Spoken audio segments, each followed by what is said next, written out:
As a co-founder of Khumo Wealth Academy, some people want to know, like, how did we actually get here? Like, who is Lindile, who is one of the co-founders? What is she about? Where is she from? And so we thought, let's just do a little video about getting to know me as an individual. So not so much the serious property stuff, a lot more chill video this time around. So my name is Lindile Lisiane.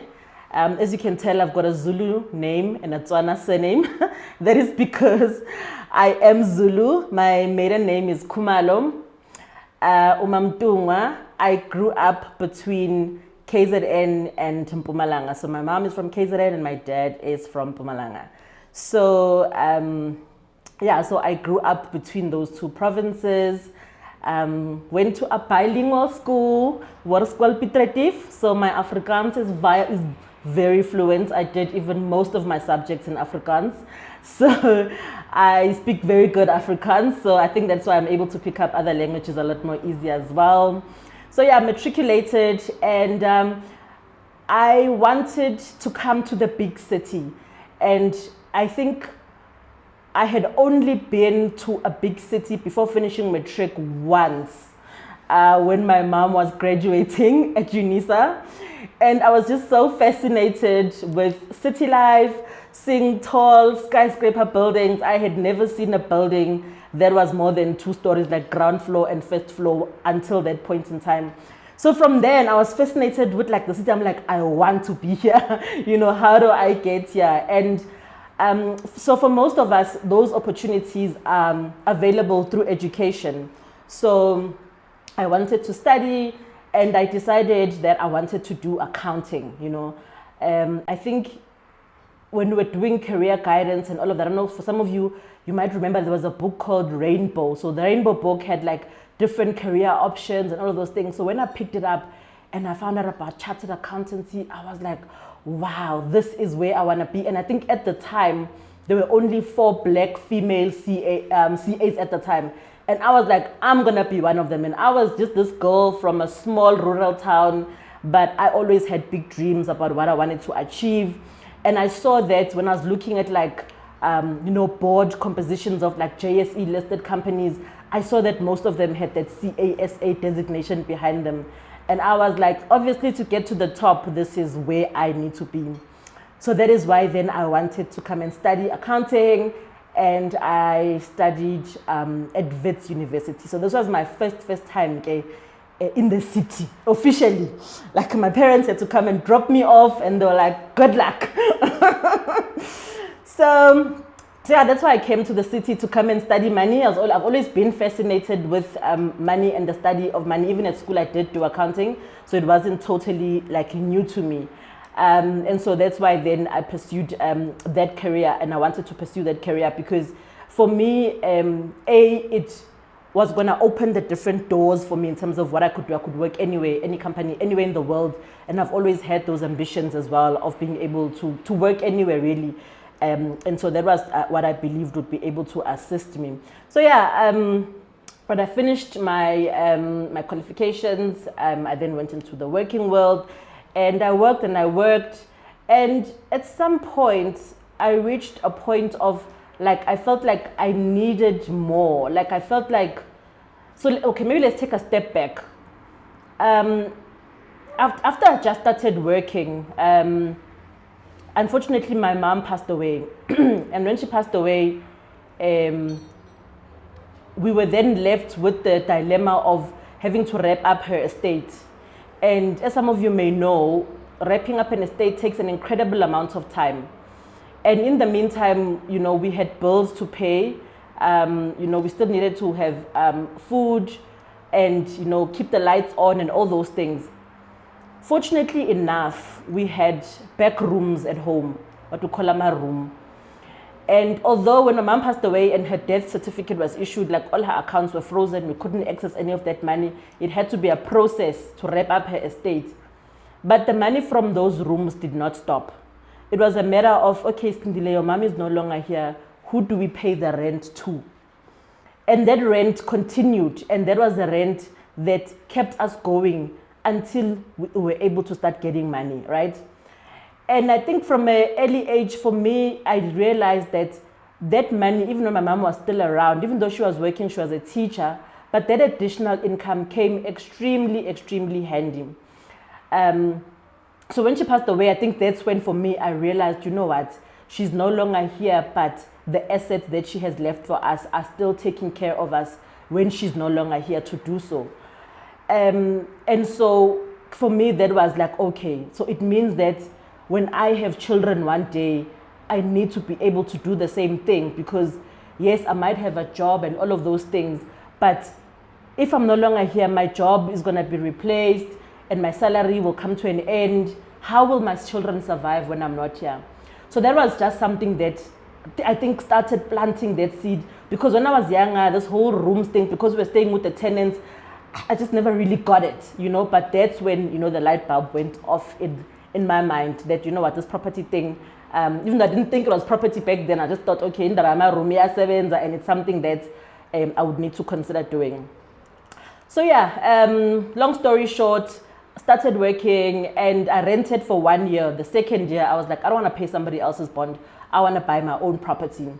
And I then bought my first property at the age of 23, which was a 2-bedroom, 2-bathroom, garage, unit, you know, in Midrand. And really, it was a bit of a stretch, but it was like, I want a place that I'm going to like and I'm going to stay here for as long as possible. So yeah, signed the papers, probably didn't know what I was doing back then, but anyway, signed, and I was able to then, you know, move into that property, and I lived there for many years.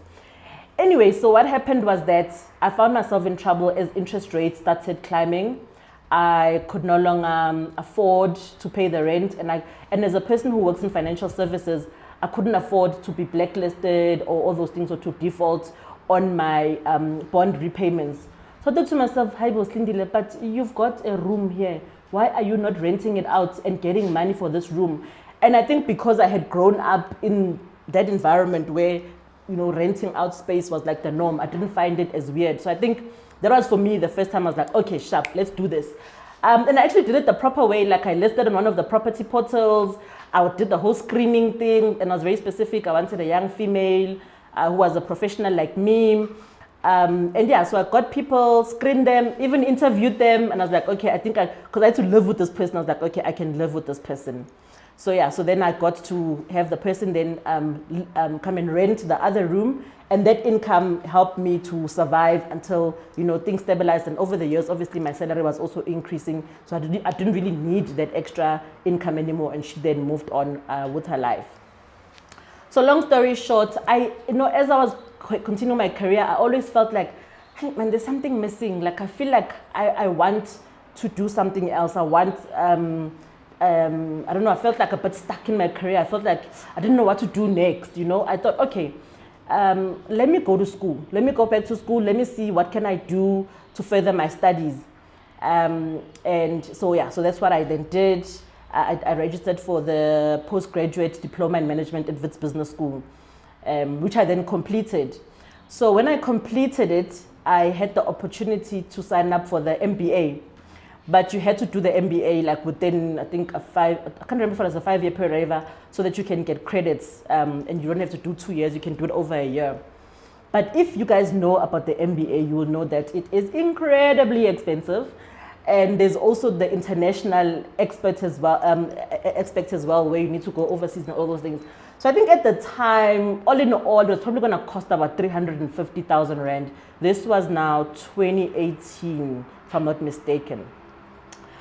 So I was stressing. I was like, oh, where am I going to get this money? And so the reason why I had done at the time, my children were still small. They were like 2 and 4 years old. And I was like, you know what, let me just push through. I'm already used to the routine. I'm already used to the workload. If I stop, I won't come back. So let me make the means to be able to come up with this 350,000 Rand. And a light bulb went. I was sitting one day, like after class, and some other classmates were busy, like, okay guys, who's signing up for the MBA? Let's go. And people are just like, no, count me out so much. And I was like, I sat there and I got a bit of depression. I'm like, where am I going to get the money from? I really want to do this and I want to do it now, because if not now, then I don't know when I'm going to do it. Anyway, long story short, I was like, okay, light bulb went off here. The light bulb says, wait a minute, girl, you've got a property, don't you? Yes, I do indeed. There's called something called a refinance. Yes, there is. So I'm like, so why are you not refinancing the property that you've had all these years? It's grown in value, you've been paying it. I was like, yes, indeed, that is correct, Lindile. This is another conversation in my head. So I was like, okay, sharp. Very next day, this was me at the bank. Dear bank, I have this property that I've had, this was now, I got it 2007, so this was now 2018. I've had it for 11 years. I've been paying it for 11 years. It's obviously grown in value. How much can I get? The banks do their calculations. They say, girl, you can get 500,000. I'm like, give me the money. I want it. What do I need to do, right? So yeah, so that's how then I got the money, and I got to pay my MBA.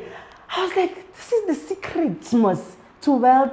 And at the time, I'd even moved out from that property, so I was renting it. So even the premium from re-advancing the current tenant's rent was going to be able to pay that bond. So it didn't cost me anything extra. I was getting money, my tenant was paying that bond. Like, it was just a win-win situation. So I think for me, that's when the light bulb went off my mind. Like, yeah, no, this property thing can really, really work. And I started actually now wanting to find out more. How can I get more properties? Like, how does this thing work? Yeah, which led me then to start, start reading a lot on properties. I was like, on YouTube, I was listening to podcasts, I was reading books.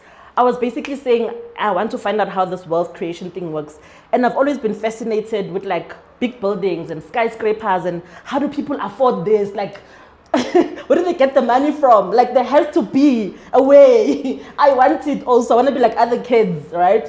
So I've always had that fascination, and I started really just going hard on learning about this and signing up for mentorship programs, because that had to be one of the ways that without knowledge, you are just gonna get stuck. So anyway, like most investors or beginner investors, I'd made some mistakes, like buying in my name and all those things. When I bought my next property, which was like an intentional, property, I bought it in my name. But anyway, you think that you need a lot of money to start investing property, or that it is for the wealthy. Well, I'm here to tell you that that is absolutely not true. We are going to be debunking some of the myths around property investing at our workshop that's going to be happening on the 4th of October. The details are going to be in the link shared below. So why attend this particular workshop, right? We're going to be discovering how to start investing in property even with limited resources. We're going to be unpacking some of the mistakes that we've seen some of our mentees make, and that we have even made, and what we've seen generally in the industry about the mistakes that they make that are holding a lot of investors back from actually realizing the benefits of investing in property. We're going to be sharing with you practical strategies of how to grow from your first property to the next one, right? And you could actually grow your portfolio 10x, and how you can use property as a tool to create long-term wealth for you and your family. The tickets are 799 Rand and seats are limited. We've walked this journey and we want to walk the journey with you. This is to enable you to avoid making some of the costly mistakes that people who are starting out in property make, and set you up on the fast track to wealth creation. This is one decision that you will not regret. Be sure to book your tickets before they run out. The link is provided below. So that's also what led me to start investigating about stokvels. And I was like, there's no way a single person, well, maybe the very, very rich, but I don't think typically the average person can afford to buy a 18-story building by themselves. That there has to be a way that multiple people are contributing. And I started learning about syndications in the US. That's what they are called. Yeah, so this one was, okay, so this is what they do. That's how people club together and put money together. And from there, they're able to actually buy these buildings and these properties. Okay, so yeah, that's when my curiosity get then around stokvels as like a saving mechanism, and you combine that with property, then it becomes a win-win. So which is how then, the whole Sakisusa property stokvel thing started, right? It was really from a desire of saying, how can we get more property? How can we use the money that we've got to acquire assets, right? So I think for me, my journey with property has, I think the root of it has been from curiosity of saying, how can I? And not saying, I can't. Like, if you want something bad enough, it's like, how can I? Like, for example, I wanted to study my MBA. I didn't have the money. Instead of saying, oh no, I can't, I don't have the money, and then poor me, I'm like, there has to be a way. And then you look at, what do I have, right? I have access to a property that I can refinance. And for you, it might be you need to send your kids to university, and you don't know that you can simply refinance your home, and all of a sudden you can send your kids to university. You may be, having other financial needs that you want to cover, but you don't even realize the assets that you are sitting on. The other thing has been the curiosity of, how can I create wealth? How can I create sustainable wealth? How can I, get those big buildings? And instead of saying, oh no, it can never be me, it can never be possible, I started doing the research and, and watching YouTube videos and reading books from people like Grant Cardone, who do these syndications at they do 1,000 units at a time, right? So yeah, it was that curiosity. So even if you're watching this video and you're just like, no, I can't, how can I? Sometimes it's just about starting with that level of curiosity, which then leads you to start thinking and opening your mind to what's possible and how can I sort that out.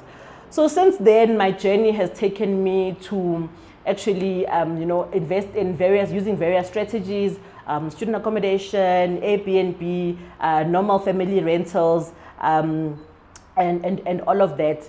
So as we were going through, as I was going through my journey and hitting certain stumbling blocks and realizing, I made a mistake here, I could have done this a little bit differently. I then realized that this is knowledge that we could be sharing with people. And I think also people are now asking me, Sindile, how does this work? How can I, how can I start investing in property? And it started with just sharing the knowledge. And then with my fellow co-founder, Dr. Miranda, we're like, okay, let's actually put a program together for people who want to learn, because we've been burned, we've made our own mistakes, we've had certain successes, we've had mentees, people who come to us and they've made mistakes and we're just like, or somebody has come and said, listen guys, I've done this, and we're just like slow clap, like well done, So out of that combined, experiences, not only our own, but from our mentees, Dr. Miranda is also in a podcast. So we've spoken to a lot of people in the industry. It's like, how do we then package this information so that we are able to create or enable other people to use property as a cornerstone for wealth creation? Because a lot of people can argue with you that property is one of the cornerstones of wealth creation. And most wealthy people have got a property portfolio in their assets, right? So that is something that I saw as a young child, the benefit that it had for us as a family. And as a young professional, I saw how I was able to access money that I needed because I had a property. Even now, when I'm needing to raise funds, or I need to, for example, I want to buy a particular building or a bigger property, the banks and other funders are like, what do you have at the moment? And if you've got properties or if you've got assets, it opens up a different conversation. Unlike if you're coming and say, I need money, I've got nothing. The sooner you start accumulating assets, the more it's going to help you to unlock more and bigger opportunities later on. So it's important that you start accumulating property. But now, if you are part of our mentorship, for example, you would be doing it the right way. And that is going to be what will set not only yourself up, but also future generations. So yeah, that's been my journey with property. And yeah. So now that we've had these insightful conversations and we want to be able to bring this to more people, right? So the best way to find out more about, the programs that we run, our workshops, we've got live events that we do, and we also have a mentorship program. Please subscribe to our mailing list. The list will be, the link will be in the description below. And if you want to get more videos like these, we'll be sharing more over the next couple of weeks. Please make sure that you subscribe to our channel and switch on the notification button.